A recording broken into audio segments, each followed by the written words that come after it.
Hello again, everyone. Welcome back to another Best Darn Everything. My name is Miles, better known as Mr. Most Days Off, and today we are going to be talking about a cartoon from the 90s that influenced us greatly, but is not The Simpsons. And we're also going to have a special guest, and it's going to be a lot of fun. But first and foremost, joining me, as always, your co-host with the most, the very, very wet Richie Tressler.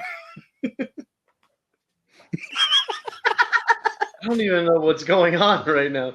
And who's this very special guest? It's not Toby, is it? Is there a surprise guest? Because his name's on the screen. So, well, I mean, his name's on the screen, so everyone knows who he is. Let me just say, first of all, cheers out there to all everyone in listening world. So, Ooh, that was more upgraded from listening land last week. Ooh, nice. I must have filed some paperwork. The second location. Yeah. You know what? Fuck it. Just Toby, just talk already. I'm done. Hi, guys. Hey, it's Toby. You can find him on all of his podcasts that he does, everything under the umbrella of Bad Secret Media. He's one of our favorite people. That's why we keep forcing him literally to come back on this show, even when he's like, please, I don't know anything about Final Fantasy. So we're going to talk about something different today. Toby, you and I talked about like months and months and months ago, whenever I was still doing this show as Mr. Most Days Off Loves Everything as opposed to Best Darn Everything, about talking about South Park. And I can see behind you, it looks like you've got you've got mold. Oh, you've got them all. As I say, I can only see Kyle over your shoulder. Do you want to see? We'll just get this out of the way real quick. Some of the really cool merchandise. I don't have a lot. It's just a few things. Wait, are you like about to sell? Is this a QVC thing? Like, no, the merchandise I have I want to show you $75. You can get it for $24.99. I want to show you. Minutes. So this is the grossest South Park item that you could possibly own. It's from it's from 2011, unopened, and it feels so gross. It feels slimy and stale. Like at the bottom, it feels slimy, and at the top, it feels stale and gross. Just in case they're listening, it's Cheesy Poofs, Cartman's favorite snack from the early season. Is that grosser than? Oh, a coon pillow. I forgot. That's pretty cool. Did you get that with like the special edition of the video game? If you can't hear, it's farting right now. That's why Richie always keeps that thing on standby in case he lets one rip on air. That's actually my dog chews on that pillow now. Like I find it in random spots in my room all the time now, and I just hope that like she bites down at the wrong spot so that like it just farts randomly and freaks her out. Well, I've got one more thing I want to show you. It's a Scuzzlebutt plushie with the celery in its hand and Patrick Duffy for the leg. Nice.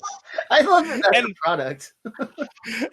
I looked this up on eBay because I bought this at a thrift store a couple years ago, and I looked it up on eBay just a minute ago because I was like, I wonder if that's on there. This stupid thing goes for over $100. What? Yeah, so it's going on a higher shelf here in a minute when we get done with this. I can't see it anymore backwards, but I've got Wizard Cartman. Oh, yeah, wow. I got him right here. Yeah, I didn't realize we were doing a show and tell, but I too have the Wizard Cartman. He's up there. There's also a lot of dust on mine because he's been in the box for a while now.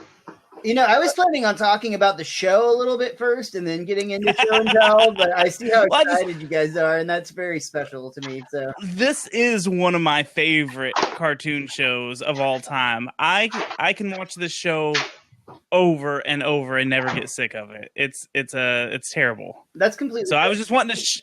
I just wanted to show you my excitement that we're actually talking about South Park. No, so that's why I was like, I'm just kidding. Okay. I'm so glad that you're excited to show off your cool shit. I also have cool South Park shit. The coolest thing I have is a lava lamp that was bought for me for my birthday.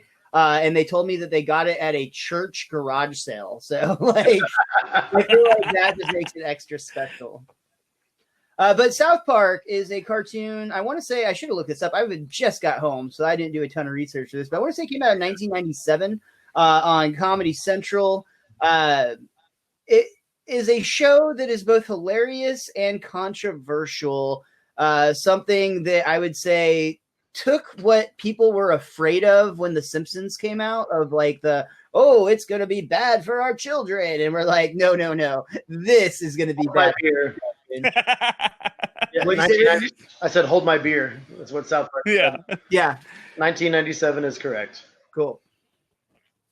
So I guess since we always start with this on the Best Darn Diddley episodes, I'll start by saying that I was forbidden to watch this show when it first aired. Like, now, first of all, wasn't a huge issue because we didn't have cable, so I couldn't have watched it at home if I wanted to. But like, this was one of the few shows that like usually my parents did not give a shit, but every once in a while they would like decide that there was something that was just like morally reprehensible to the point that it needed to be discussed. And this was one of the few things that I was like told I could not watch that show. How was it for you? Because we would have all been in middle school when this show originally came out. Well, for me, I remember I didn't catch on to South Park for the first year or two. In fact, some of the first exposure was because of wrestling. The Oddities. There was a wrestling group called the Oddities. Golga. He was Earthquake. He would carry around a stuffed Cartman toy, and but I didn't know what it was. Anyways, my friend, when I was like, for what it's I guess I would have been. Golga comes out with the Cartman doll and wins the Rumble tonight, I am going to lose my shit. So sorry. That's what happened. Yeah. So like, I didn't. That was my most exposure. So that's about 99. We're getting real close to like, So I remember I went to my friend's house. He had a VHS tape, and we watched it, and I was like, what is this? And then, of course, I tried to sneak it and watch it when I could. And then, the rest is history, I guess. Because and it wasn't like, my family wasn't like, you can't watch this show. Because I didn't ever like make it like, oh, I want to watch this show. You just kind of did it without it being a thing. That makes sense. And yeah, Richie, you have like a notorious relationship with your dad for watching all sorts of cool shit. Including The Simpsons. And I know at some point you and your dad definitely bonded over South Park, but was he cool with it whenever it first came on the air? Notorious? What do you mean by notorious? I think it's well known throughout, like anybody who's listened to our podcast, you talk about it a lot is all I'm trying to say. Like, it's well noted.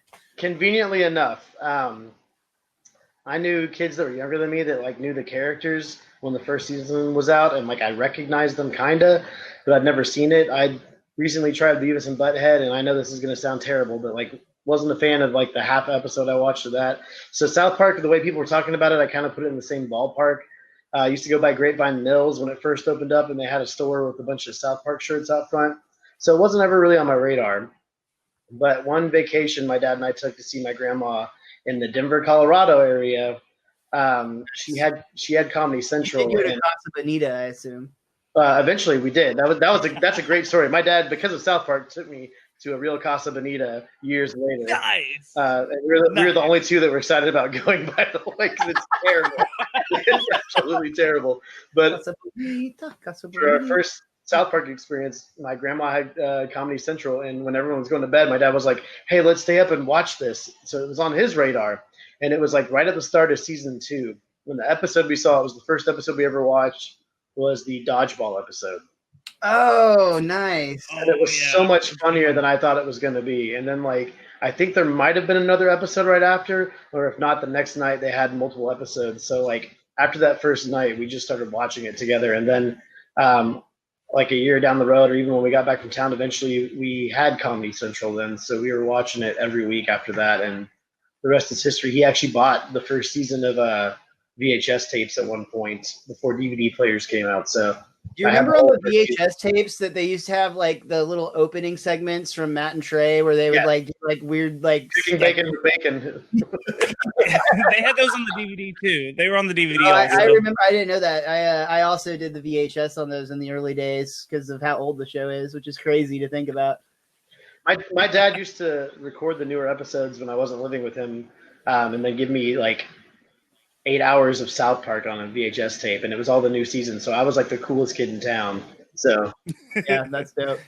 One of like the big moments in South Park history, and I'm bringing this up now because Richie and I actually just discussed this not too long ago, just on our own off the air. But when the South Park movie came out, it like opened up this entire like just can of worms with the, anybody that was already upset with the show was now way more upset with the show because of like they were pushing boundaries. Let's be honest. They have Hitler. I'm sorry, Satan bottomed to Hitler in that movie. Like it's clearly like trying to push buttons. That's like the goal. But I remember there being a lot of very strong feelings, particularly with my dad. But just like the general public and whatnot, their backlash towards this film. Do you guys remember your experience when the South Park movie came out? go ahead, Toby. So when the South Park movie first came out, I believe I was in 7th grade and I was playing football in a little hick, town. And Redneck Mountain Town. Yes. So yes, that. But also, you could walk into the locker room at any point and hear someone singing Uncle Fucker. Shut your fucking face, Uncle Fucker. Like, it was just constantly, and the coaches would get so pissed. And I hadn't seen the movie. So you just thought you went to school with a bunch of like inbred motherfuckers, but it was like fine. Yeah, no, it was just like, what is going on? And then, of course, you finally find out, but I didn't watch it in theater. I had to wait until it came out on, VHS, and a friend we watched it at their house or something. I don't remember. I am sorry you guys had such terrible parents, because I talked about this on our movie experiences last week, that my dad went and checked the movie out on his own first to make sure it didn't get too over the top or there wasn't anything he couldn't explain. And then he took me to see it, and he still was like crying from laughter the second time he saw it. And not only that, after we saw the movie, he bought the soundtrack on CD. So like he would play it upstairs in the house, like listening to Kyle's Mom is a big fat bitch and like Uncle Fucker and It's Easy Mkoy, like, and the Brian Boitano song. I mean, I used to know all those songs by heart. If you were here right now. Oh my gosh. Sherry kicking us or two. That's what Brian Boitano do. But the since you brought up the music, the soundtrack, there's two distinct moments in my life where I feel like my dad was the most disappointed he's ever been in me. And one of them, they both relate to South Park. One of them was at the theater, because I actually had to convince him to take me to see South Park in theaters. It was one of those like, it's social suicide if I don't get to see this film. And he's like, we didn't go till it was in the dollar theaters, and like they had like the cop at the thing, like making sure you were actually old enough or with a parent to see it. And then like halfway through, I think it was the Uncle Fucker song. I mean, like he's just looking at me with like this utter disgust on his face. And like you could tell he hated the whole thing. And then the other time was even worse. I got the album Mr. Hanky's Christmas Classics, which is when still today, I still put that on like the first thing I do when Christmas comes out. If it's like after putting Christmas decorations out, it's got to be Mr. Hanky's. But I remember I was jamming out to that like CD one morning randomly, and the song Merry Fucking Christmas came on. And my dad is normally not a religious man. Like, I mean, like he kind of is, but it's like we didn't go to church that often. Like, he like casually believed that there's like a guy in the sky, but like it usually wasn't an issue. But like he looked at me with near tears in his eyes and like talked about how he's like, that's the Lord's birthday and shit. And it's just like, oh my God. It was kind of heartbreaking. So I had to put headphones in. Hey there, Mr. Shinto is Mary. Great CD. So I there's a couple things about the movie I want to bring up.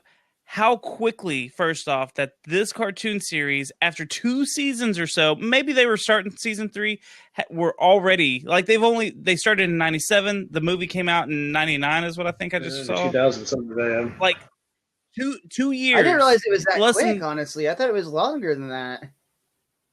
Yeah. I'll fact check us again. Why not? Yeah. Well, real quick, Toby, I'm going to cut you off. I want you to come back to this, but our guy over here in the chat, Movie Matthew's talking a little bit. I don't know if welcome back. I don't know if South Park is coming back for season 24, but I believe so, especially after the success of the pandemic special, which was great. Dope on the talking head. You saw, so you were 16. I don't know, for around here in Texas where we saw it, there's cops at the door. They were making it like a big ass deal if you went to see that movie. And much like a sequel to the Simpsons movie, I too would love to see a South Park sequel. We were not 16 yet on that movie. We were a lot younger than 16. We've got. I was 13, I think, at most. Yeah. We've gotten We got South Park movies. They've just done them in 3-part episodes. Yeah. Imagination Land, the whole Coon saga. The Imagination Land could have gone to theaters. I think. I feel like that was strong enough to go to theaters. Really? But I think they made the better choice of not doing it. They made it like a DVD release. Like I remember it being sold as a movie at Walmart and whatnot. Which is hilarious to think about Walmart selling South Park DVDs when they wouldn't sell unedited music for years. Yeah. Now, okay, so the other thing I wanted to bring up about the movie is they lost the best soundtrack or something, and there was something about the soundtrack. Canada was nominated for an Oscar.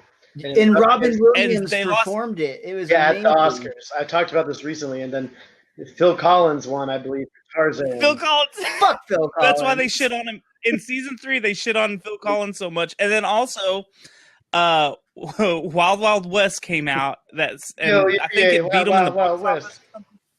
That's why in season 3 they have that episode where Cartman's doing the whole. He's got the cowboy hat on in the Comet episode, which that's my favorite 3-part episode I've ever seen in any show. The 3 different angles where all the boys see the comet. Yes. Like one's at like Jewish camp, at Jewish Jubilee or whatever. One's at like all the parents are having a really raunchy party, and then Cartman's being babysat by Shelley. I remember that. That is yes, like episode.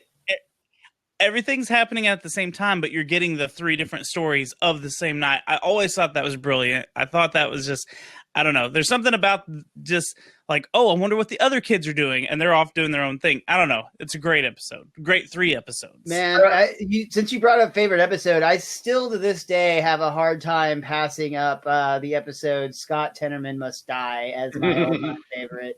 There's just that is Cartman at his absolute most evil, but also most funny, and I don't know that he's ever topped that. Man, South Park, I wanted to talk about favorite episodes because I feel like there's a couple contenders. First of all, Fun with Weapons. Great choice. Fun with Weapons is when he's invisible at the end. No, just the fact that they dress Butters up as a dog to get him flicked. Almost like a dog, and he's like, whoa. And he starts again. It's terrible, but it's hilarious. But that one, oh my gosh, I completely forgot the WoW episode. I've watched the WoW episode. Yeah, that's a really good, The Sword of a Thousand Truths. And I was talking with somebody earlier about this that said that they love medicinal fried chicken, which I think is a hilarious Another great, it's really hard to say. I was going to start. They literally said they like bouncing on the balls. And what's the episode where it's like they can't decide if they're playing Harry Potter or Lord of the Rings, and they have to deliver the porno back? Return of the Video. I just watched that one 2 nights ago. Fantastic! It emulates Lord of the Rings perfectly. It's just a complete metaphor. They're playing Harry Potter. Gay. That whole episode's fantastic, and Butters just wants to see more porn. So that episode also Backdoor Sluts 9 connects to something that Toby is Guitar Queero for sure. I freaking love that episode so much. I was so into Guitar Hero, and I mean, like everybody, but I was so into Guitar Hero. No, Miles was really, really into Guitar Hero. Holy crap! Not going to class playing Guitar Hero and naked in the living room nonstop. We should do an episode on Guitar Hero. I think we have stories. What were you going to say, Toby? I was going to say, once I was able to watch South Park. Whatever. He's like, he had to jam out. I'm just practicing South my Park acoustic Guitar Hero. That is, you can play Buckethead on level expert acoustic. All right, but I'm the one that gets addicted to drugs and sells out. So no. What I was gonna say is growing up, South Park influence us to talk a What certain the fuck are way you and say talking certain about, you things. fucking fuck? No, I'm saying Don't like say the F word, Miles. I was one. Fuck you, Richie. No, that's not the movie quote. That's okay. Sorry, I fucked up. I like. It was always like a thing, like you'd go around and call your friends, oh, you're gay. Oh, that's gay. This is gay. That's gay. And it was from South Park. And like, we live in a different climate. South Park changed that and word like, before everybody else did, for what it's worth. Yeah, but I always loved that South Park had the motorcycle episode where all the people are riding the Harleys. I'm curious. And they're like, well, bike curious. No, like when they're talking to one of the characters, and he's like, if a motorcycle cuts you off, what is the first thing you think? And he just sits there for a second, and it's just dead air, and he goes, "Fag," and it's the funniest thing I've ever heard in my life. And I don't know, it's stuff that you can't really like. It's a weird.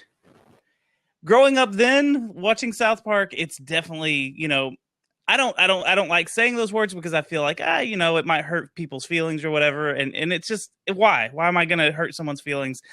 But one of South Park's rules, and I've watched all the commentary on all this because I'm a fucking dork. They have a rule: it's either all okay to make fun of or none of it is. Mm-hmm. And I've always been like, that's true. I mean, it's either all okay or none of it is. The simple truth of the matter is you can make fun of anything as long as you do it well. It's a matter of how, like, as long as your joke is funny and not aimed at, like, basically punching down, you can make jokes about sensitive topics and make them funny. You just have to be really fucking good at what you do. And I'm glad you brought up that phrase because Richie and I have talked about that a lot. It's either all or none, and we say all or none all the time. And I would also say, like, so Best Darn Diddley is about, like, Richie and I independently grew up on The Simpsons and, like, years later bonded over it. But, like, I would say if, like, The Simpsons formed us individually, South Park was actually our bonding show that, like, we were watching, like, religiously together in college because South Park is now going into, I think it's 24th season, as Matthew said. So, like, it was going steady and in what you might call the golden era during, like, our college years, where it did seem like every single episode, every week, like, there was just never a bad episode.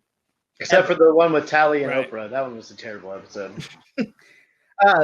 What? That one's got some good funny bits in it. That took a poo. That's a great episode, though. Oh my god, so stupid but so funny. I actually own the first 15 seasons on DVD and Blu-ray, but like I thought it would end, and it keeps going, and I was just like, I can't keep doing this right now. But you ran out of room. Yeah, I ran out of room on my shelf. And their DVDs are going to be obsolete by the time the last season comes out. Whoa! It is going to actually transition from VHS all the way until DVD's done. At the end of the life cycle. I mean, it's already VHS through Blu-ray and digital and beyond. So, I mean, that's cool. To get back onto them, like, pushing boundaries, one of the stories that I always thought was really intriguing was when they actually showed Muhammad for one episode, and then they had to actually censor him after that, and, like, literally by death threats.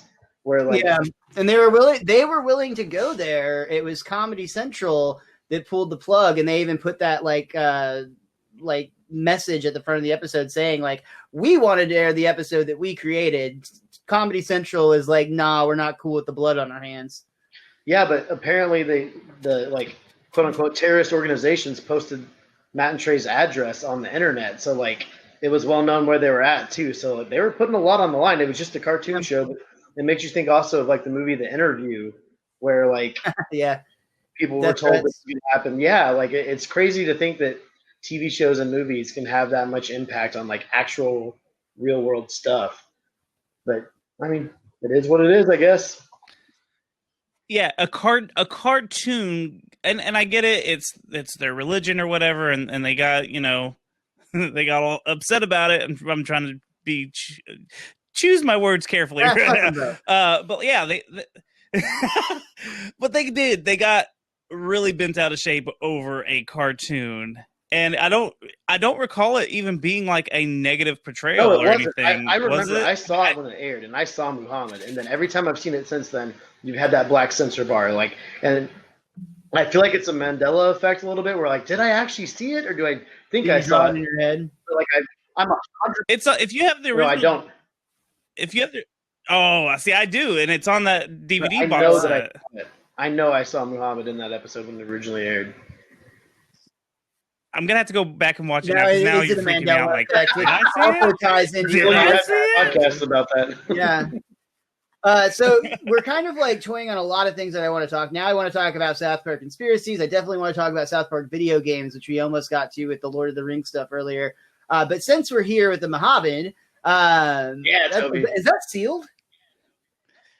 No, it's not sealed. It's just got a Still plastic dope. case Still on really it. dope. Because I have that's like terrible just a game. loose copy of that game, which it is terrible, but it's so much fun. You can throw yellow snowballs at each other. Stop distracting me. We're going That's in this right. direction. Mohammed, was there I'll follow ever you. a point as a fan of South Park that you ever felt like, oh, I wish they would have done that, or like maybe slightly embarrassed as like a fan of the show? Do you ever recall a time where they like what is there a line? Did they find it? Like, has any of the controversies been remotely warranted in your opinion? Oh man, I'm sure there has to have been. I feel like I've felt that feeling before, but like honestly, I feel like it's been a long time since I've been quote unquote religious about watching the show. Ever since they've switched to like the through line, I've kind of this is gonna sound like bad as a South Park fan. I've kind of lost interest ever since they got to the through line. I missed the episode. I've watched them all, but I missed the episodes where they used to just go on zany adventures once a week with the boys. See, And I feel like they got back to that more this last couple of seasons because I agree. Like it was a narrative, but like now there's like a through line, but they're going back to a lot more just like individual episodes. I feel like it's very Randy centric lately, which like when they first started making Randy who Randy is, I love it. The Losing Edge is one of my all time favorite episodes. That was another episode we have to mention. Oh my gosh. I thought this was America. This is America. And of course it's got a Karate Kid theme in there too at the end. So Yeah. but yeah, like that's one of my all time favorite episodes. And that Randy, like I love, but like I feel like it's almost too much now in the current state of things. I know Miles will disagree with me on this because I know you love all the farming stuff and all that, or I thought you did. But I did really love the pandemic special. I thought that was Farm. great. There was a point where I feel nothing that to answer your question, nothing. I don't feel like anything's ever pushed the boundary to where I was like that was too far. Much. Which the guinea pig ones, not lemon rings. I'm talking about the giant guinea pig ones. That's just too insensitive to guinea pigs. There. I was about to say, what are you Just talking kidding. about? The pan flute special or whatever. Hey, remind me about the guiney pig in a minute when we talk about video games because I have a really funny story about. Okay, before he tells it. Okay, yes, I will. Remind me to do that too. He needs to hear. God dang it. Damn it, you made me lose my train of thought. I'm pulling a Miles now. Offended, controversial, cross the line. Oh, what I was gonna say is I don't again, nothing's really ever got to me, but like when they had the episode where Stan could only hear like when he would listen to music, it sounded like shit. Yeah. Everything was shit. I swear, like I had a moment where I was like, Matt and Trey hate this show. Like that's what they're telling us. They're telling us that they're fucking done. I thought that was they like that is accurate. They hated that. Like they started to hate their own creation. Yeah. And I think that's why they went to the Randy. Like they're so heavy on the Randy storylines now because he is fun to fuck around, but the heart of the show is always the boys, But they've been doing it for 20 some odd years now, 23, 24 years when now. They kind of made Butters the main character for a long while there because he was still connected to the boys. Yeah, but it was like another fantastic episode. Yeah, for sure. I am the whole Butters season. The season that Butters comes in is one of my favorite, just all out together seasons because you get Butters, it changes it up a little bit, and then you get where Cartman drinks the chocolate milk with Kenny, and it's in his. So Kenny's there, sort of, but you have Butters. I don't know that One where entire Cartman season. dies. We have to talk about the and PSP episode too. That one was nominated for an Emmy, or won an Emmy, right? It was nominated at least. Yeah, at least nominated. Probably could have won. I don't remember. Again, I didn't do research. Carlos probably stole that too. But I just he was controlling. Like, Movie Matthew says that it won. Movie Matthew says it won. So he also says that his mom likes South Park better than Family Guy, which is pretty dope in my opinion. Oh, what's the game? Oh, I do remember the game show. There's a game show video game. Love Shack. Because I used to own people that game because it was just a small sample of questions, and once you knew the answers, and a lot of them were about the Denver Broncos, it was pretty easy to. It was just a matter of pushing the button faster. I think Chandra said in the comments that she was expert level in Guitar Hero, so you guys. So that? Yeah, that's fair. I started playing I now play the PS5 the PS4 version of Guitar Hero, and I still play on expert, but I don't enjoy it. Like I enjoyed playing on expert when I played on the 5-color button version. When I play on the new version on expert, it really feels like a chore. So I usually back it down to hard, but feels like playing. I mean, at that point, it feels like I should just take lessons. Right. You catch that dragon, man. I actually, this is I should save this for the other one. I will. We're gonna save this for the other one because I have this cool ass it's called The Gig. It's a guitar game that you play with a real guitar, and we'll talk about it another time. Tease to a possible episode in the future? No, we're definitely doing that episode now. Also, Matthew's talking about the show for PlayStation, so we're just all over the place. Toby, let's talk more about video games because you do a podcast about video games, one which you may have already reviewed that South Park game, or if not, you probably will soon. No, actually, the Nintendo 64 version, my co-host on Secret Levels, Goobs, cannot find a Nintendo 64 South Park game, so I have one for him. It's in a box right now downstairs that I'm supposed to send to him at the beginning of December. You're already 2 months behind now. Shit. I know. He's got other gifts and stuff that I fucking have just not given him. But anyways, no, we are going to cover that one day. And, Matt Stone and Trey Parker had nothing to do with that game for the most part. Actually, all the games up until the last two, the Fractured Butthole, which is such a fucking funny title. Yeah, I definitely want to get to both of those, but let's stay with the retro things. First of all, we know we have the South Park 64 game, which also came out on the PS1. We have the Chef's Love Shack, which I think was exclusively on the 64. Was there any other South Park games that I'm not thinking of that came out early on? Game. There was a racing rally game. That, yeah, I believe. There was a. I used to play it on my. You remember the Razor phones, and I had the whichever it's called the Sliver, but they had a South Park game on that. Miles. Oh really? Oh my gosh, I can't remember. What did you do in it, Toby? Remind me. It was just a platformer. Like you went around and did I remember shit. the platform part, there was 10 levels. Now, and one level you were Cartman trying to get the hippies out of the house or something. That sounds perfect. Yes. Now there was supposed to be a Game Boy game. This is really funny. There was supposed to be a Game Boy Color game, and they scrapped it and then reworked it to be a Mary Kate and Ashley game. Yes, and you can play the Mary Kate and Ashley game, but it was in the Mary Kate and Ashley game. You know what? The video I watched was so long ago. I don't remember exactly what they were saying about it, but that's all I remember was there was, and there might be a prototype. Let me kind of I'll look, but there might be a prototype available, and you might be able to play a couple levels. So what I had always heard from you had mentioned, Matt and Trey basically were more or less frustrated. I think at the least upset, more so maybe. At how crappy all of these South Park games turned out to be, because none of them, you could classify as good. I had a lot of fun playing the Nintendo 64 version. I remember we talked about like doing the yellow snowball fights was an absolute blast. And the cheat codes for all the characters in like the player versus player mode.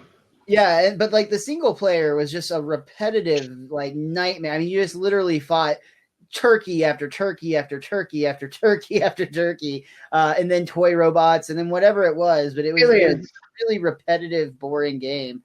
And the whole thing with the stick of truth and the fractured but whole, you can kind of see the origins of that episode. What did I say? Just the way that you said it was just comical. Fractured butthole. The fractured butthole. Inflection's important. But either way, when those games came out, you kind of saw the origin of it in the Lord of the Rings episode where they were returning the porno, like we talked about. Like you see all of the elements that went into that game originally, like there. And I still remember the day that I got the GameStop, and the Game Informer magazine. That I kept it. I still have that one. I got rid of most of them. But like it did the wraparound where it was like all the South Park characters and then their reflection in the pond, and it was them in character. And that is still to date one of the greatest Game Informer covers I've ever seen.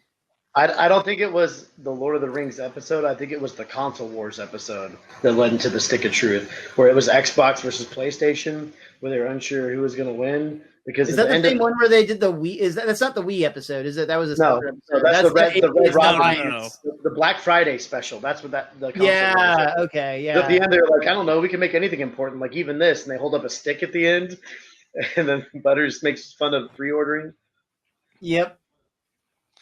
So, also, the Stick of Truth finally concludes the chef story.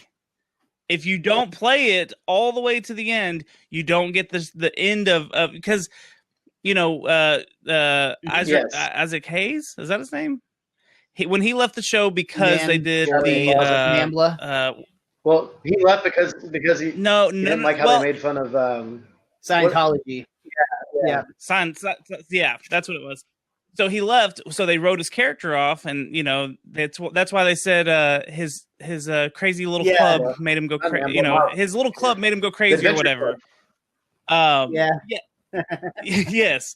So at the very end, they made him like dark chef and like game. Yes, it didn't lead to anything, and they finish it up in the Stick of Truth, which I loved. Because I was always wanting that episode, and I got it. Basically, I remember being super hyped, being like, "Yes, they're actually finishing." I think I went up. We were hoping they would do a midnight release, but my GameStop didn't, and I was literally up there at like 9:30 in the morning, just waiting for them to open the doors, so that we could like come home and play and whatnot. But that was a really good time, and that game, the story on it was fantastic. I think that. We could say that the actual RPG elements, especially for somebody like Richie, who really wanted to talk about Final Fantasy tonight, but like, like that type of RPG player, it was pretty bare bones. And then they tried to correct that in the sequel, but the Richie and I talked about this again off air. While that game was fantastic and a lot of fun to play, it didn't have the same. I didn't get the same feeling from the story as I did from the first game. I think that like they're both really fun games, and I think especially Stick of Truth being completely new and how it did everything South Park wise was hilarious. Like even we're not going to repeat it verbatim, but all the options you get to create your character and the jokes that Cartman makes while you're selecting your character, like even like the race of your character is incredibly funny. Like, I mean, he just tells it how it is, honestly. But like the humor in those games. It's a game that literally gives you white privilege if you choose to make your character white. I mean, like that's as low key as we can make it sound right now. Yeah. But like everything about that game is just funny from like the story elements, and like even in the second one, I like all the origin stories and how you keep going back and different things happen each time when you gain a new power. But I wish there was a little more different paths, because especially with Stick of Truth, you feel like it diverts you on paths a little bit, but it always brings you back to the same point, which most games do. But like it feels like I was being handheld down a line in that one, which when I play stuff like Skyrim or things like that, it's a little more open-ended through a lot of things. Yeah. I'm not a huge RPG fan, so I don't mind a simplified, like character progression and things of that nature. But I do think that the open worldness of it just got very repetitive after a while. It wasn't very open. It was a lot of straight paths still. So but it was just a lot of recovering. You're right. It was you're basically it gives you the feeling of open world, but you really aren't open world. You're like almost like walking around in one of those old like Flash games, like the escape room type stuff before there was escape rooms. But the games themselves were fantastic. I did like I mean, they were both day one buys. And I haven't heard anything, but I honestly would love for them to make an effort to take one more shot at it, because they were heavily involved in the creation of both games and they did such a good job with both. But I don't think either one of them are perfect. And I think that maybe to get off on their Randy tangent, how about we get a game where Randy is the lead? I would be into that. Here's the thing, though, because they've both talked about this. They both are big RPG fans, and they love the silent character, the silent protagonist. Mm-hmm. So that's why, like, the main character, I think, says something at the end of the first game, but the main character that you're playing as never talks, and, like, Cartman always interjects for you, or some kid always interjects, oh, Butthole would never say something like this, or whatever. It's like in Waiting, Ryan Reynolds' character won't let the new guy talk. It's like constantly cutting him off. Yeah. But what would they do in the third one, though? Even if it was Randy, there would have to be some theme. Like, we've had, like, Lord of the Rings style. Yeah, but Integrity Farm. I could see them doing the whole like pandemic thing. Like it could be a battle. So everyone would be post-apocalyptic dressed then. Like you have to have a theme involved with how the characters dress. What if it was like South Park's take on Fallout? Fallout and Cyberpunk. Like that would be dope. South Park Jackson Cyberpunk, and they like just ruined Cyberpunk's day by making it a very coherent and awesome game. Like, think about it if they did Cyberpunk and it was just futuristic with robotics. Like that'd be a lot of fun. You were just Cartman, but with like a mechanical dick. That'd be Mr. Slave. Ooh, behave. So I want to tell you real quick. I think it's from the first game, The Stick of Truth. This is my quick little story. There's a level where you get shrunk down and you go into someone's ass, right? I think it's Mr. Slave. I believe it's the first. Right towards the end of the game. Stuff all up in there, yeah. Yeah. So I was playing that level, and I had a small kid in the house. And he wasn't in the room for any of like the build up to it. There's no way, but he saw me crawling around in the cave. He came in to ask me a question and he was looking at it and he goes, "Ew, you're in someone's butt." And I was like, "How do you know that, he's like, kid? Like, condoms, you're like dumbass. 30. What are you talking about?" I was like, yeah, no, it's a cave. It's a cave. And now spelunking. You see the part where you were chasing the gnomes and you were shrunk down and you were like literally under your parents while they were banging? I was gonna bring that. Was that the first? Or No. I think it was the first one. We had to dodge your dad's ball. That is arguably the most controversial moment. Well, there is another moment too, but that's one of the most controversial moments in that game where you actually have a boss fight where you have to battle something while dodging your dad's balls while she pounds your mom doggy style. It's insane. It's the fact that like think about the pitch on that. Like somebody had to storyboard that.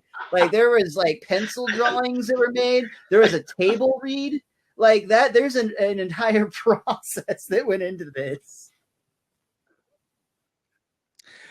Well, okay. So one more thing I want to talk about on the games is the games. The Stick of Truth is what finally put all the kids' houses where they're supposed to go. So they know, like, that's when they finally were like, oh, this is what South Park looks like. Because before it was just like, it seemed like one endless road and, you know, all the kids like and everything was on one road. Construction paper and or something.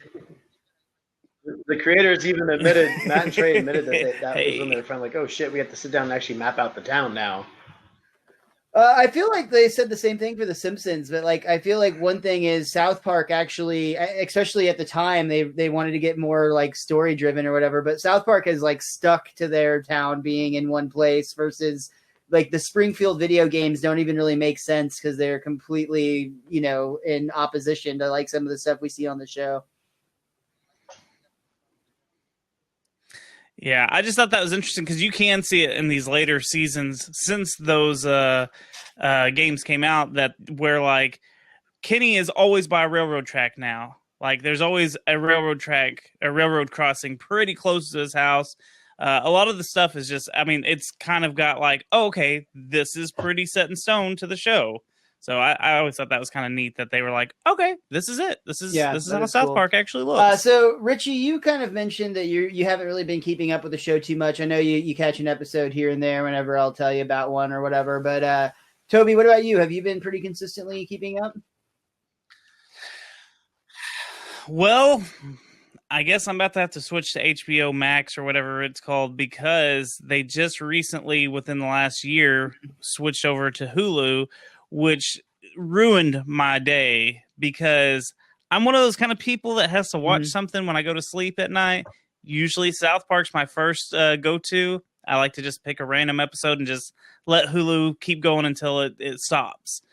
And so I was able to watch the pandemic special, and nothing else has come out yet, but luckily they always have it to where a couple of days later you can always go to southpark.com and watch the episodes. Yeah. So if you don't have southparkstudios.com, and you can watch it. So I haven't had to order HBO Max or whatever they got moved to, because I'm not sure if they're still going to go to Hulu first and then HBO Max, or if it's going straight. I don't know how it's going to work. I'm probably going to get rid of Netflix and pick up HBO Max, because Netflix raised their prices, and now Netflix is actually more than HBO Max is, and Max seems like it's better. You got to get that Barry on. Yeah, that's true. But yeah, South Park, it influenced us all. I think it's a fantastic show. I still watch it. I still enjoy it. I do think that it definitely, in some ways, I'll say, like The Simpsons, has dipped in the middle of its lifespan. At least, from what people talk about.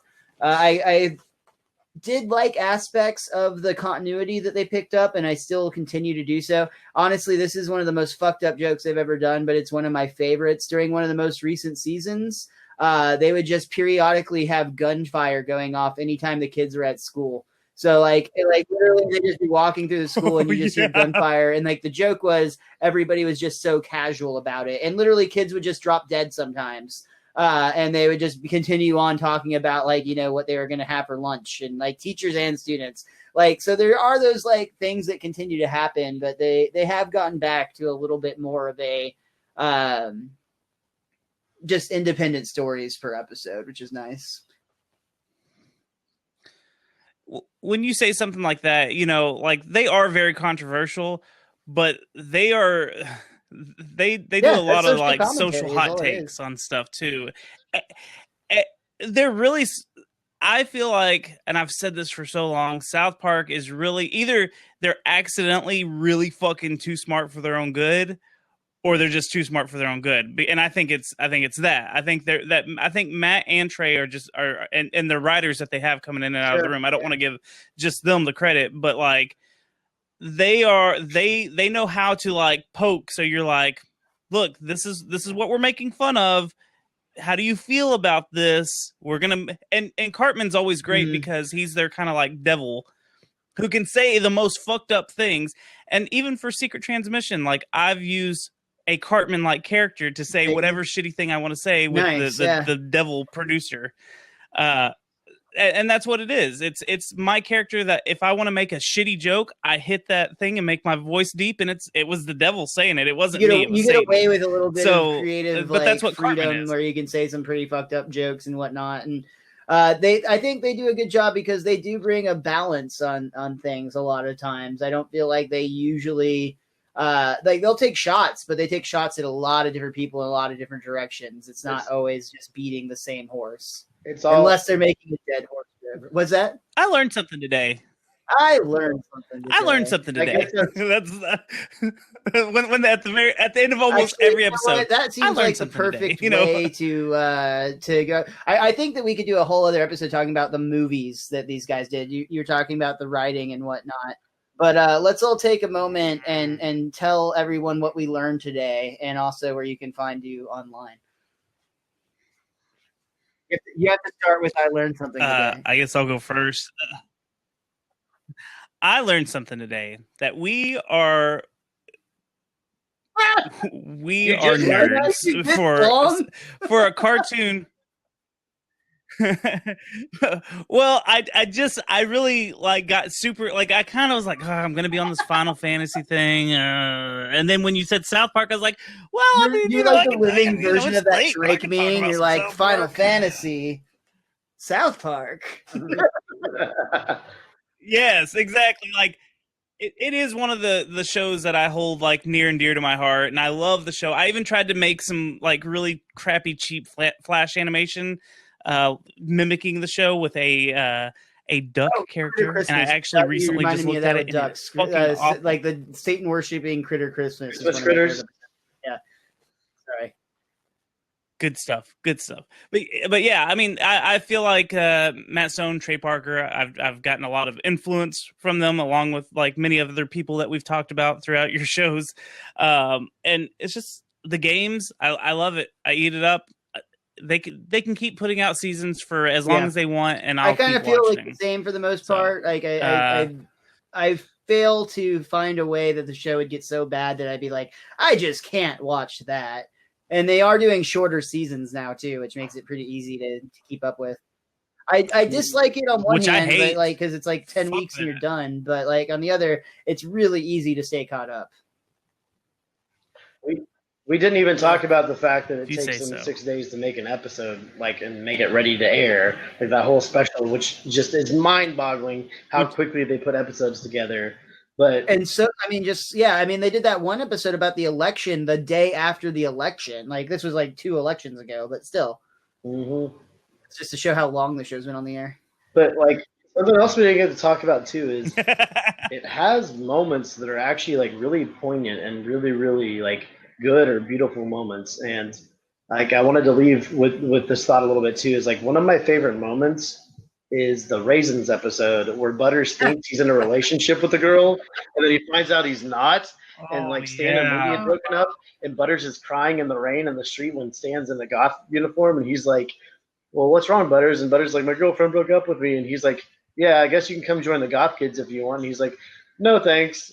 And he just does this whole speech about like how he knows he's sad right now, but he's only sad because something made him really, really happy before that. So it's just kind of proof that he was really happy once. And he calls it a beautiful sadness.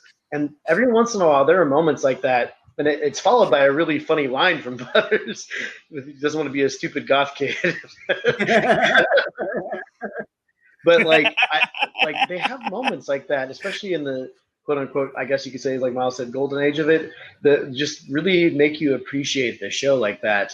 And like later on, one of my favorite moments too is it's not necessarily a great episode, but when they do the whole episode where Stan makes the video about bullying, and Matt and Trey basically go after the movie Bullying, whatever it's called, because they point out that when you put the person being bullied as the center of attention in a movie, you're not really helping the child out. Like you're not really helping them deal with the bullies or get over this thing. You're making them the center of attention, which is probably not the thing they wanted in the first place. And again, it's Butters in that episode where you find out he's being bullied by his grandma. And I love the speech he gives her one night where he's like, you're old and you're probably going to die soon. And I'm going to be just fine. I'm just going to go on living, but you're going to die alone. And I was just like, oh my God. Yeah. But like, harsh but true. Yeah. And it's just, they have some moments like that where you're just like, man, like this show is a lot deeper than I realized it is. And that's the stuff that I enjoy about it. Yeah. I defended it for years and totally agree. For a set number of years, I still would. I often said that it was the smartest show on television that happened to make a lot of poop jokes. Yep. I think you could say that. I think South Park and Rick and Morty are like right there for me of like, they'll make dick jokes all day long and poop jokes and they'll all day long, but then they'll have something that's like, damn. That's something too that, I mean, I agree it inspired Rick and Morty big time, but another thing about South Park that's just really, really interesting, we've touched on it, but I think we should maybe mention it before we close out. South Park has evolved so much as to what it started as to what it's became. And I mean that both in the way the show is made and in the way that the humor is written, the things they choose to tackle. But I mean, this is a show that literally started on construction paper cutouts that were in stop motion. And I believe like the very first episode they did was Santa versus Jesus in like a fight of some sort. The short, yeah. It was Yeah, a Christmas yeah. card. And then, It was- but then they That's what they call it, a evolved from Christmas that. Like the card. entire first couple seasons were done in that like legit like construction paper style, and then it slowly evolved, and now we've got like fully 3D models like rendered, and even the credits evolved with that. But more than anything, like what the show was at its base evolved, because when it did first start out, Richie, you mentioned the dodgeball episode. I think is like one of the first episodes. Great episode, but not even. It's hard to even compare it to an episode of like today's South Park. Well, they say they used to be doing it in one of their parents' living rooms where they were doing the cardboard cutouts, and someone would open the front door and close it, and the wind would blow all of their stuff like all over the place, where like they had to reset a scene or one snapshot because of that. So like but they were.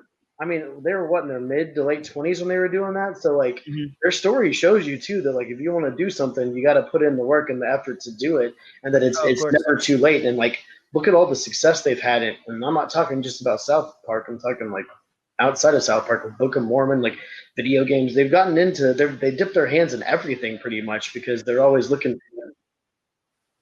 Yeah, which they said was the biggest difficulty they've ever tackled. Oh yeah, that again. We should really go. We should do another episode where we actually dive into the not South Park, like everything from Cannibal Holocaust to basketball is my favorite by far of all time. So yeah, let's put a pin in that. As good as Crack Baby basketball though. We're gonna come back and we're gonna talk about other Matt and Trey projects that we didn't get to today, and. You know, I'm sure some more South Park is going to come in there, and Toby, we'll definitely make sure that you're available to be a part of that conversation. But yeah, I think that South Park in some ways is just as influential on me as The Simpsons is. I think The Simpsons is like the foundation, and South Park would be like the frame of like my sense of humor if I'm making a building analogy.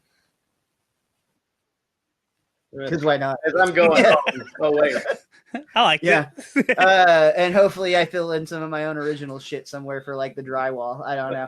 But Toby, Bad Secret Media, your social media, tell everybody everything. Yes. Go to badsecretmedia.com. I've got the Secret Transmission podcast, which is conspiracies and supernatural, all that kind of good stuff. It's a satire outlook on it. And there's a Satan character that's basically Cartman. I've got the Secret Levels podcast, which is a retro video game review show, which we will one day touch on the South Park 64 game.